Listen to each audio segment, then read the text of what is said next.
Bienvenue dans la méditation du jour. Pierre et Ortie. Relation familiale. Femmes, soyez soumises à vos maris. Colossiens 3, verset 18. Femmes, soyez soumises à vos maris comme il convient de le faire devant le Seigneur.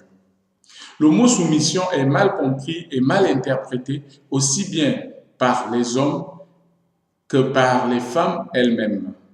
Ce mot fait peur à certaines femmes et elles renoncent, n'est-ce pas, parfois au mariage sous prétexte de ne pas se laisser dominer par leur futur mari. De l'autre côté, certains maris pensent profiter de ce mot pour écraser leur femme, ce qui crée souvent des tensions dans les foyers. Ce n'est pas pour rien que j'ai commencé par parler du devoir des maris envers leurs femmes.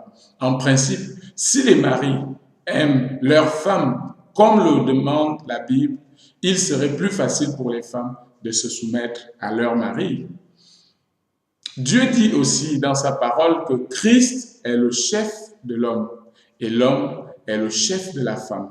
Cela veut dire que dans le foyer, c'est à l'homme la décision finale.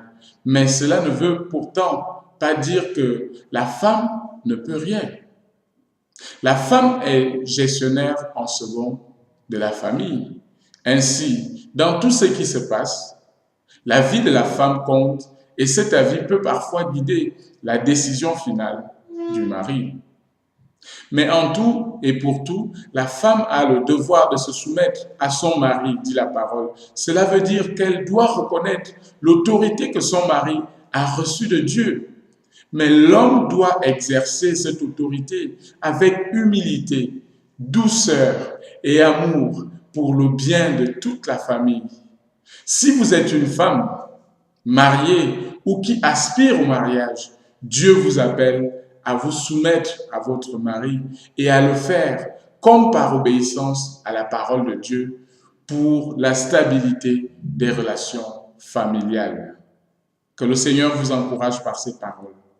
Amen.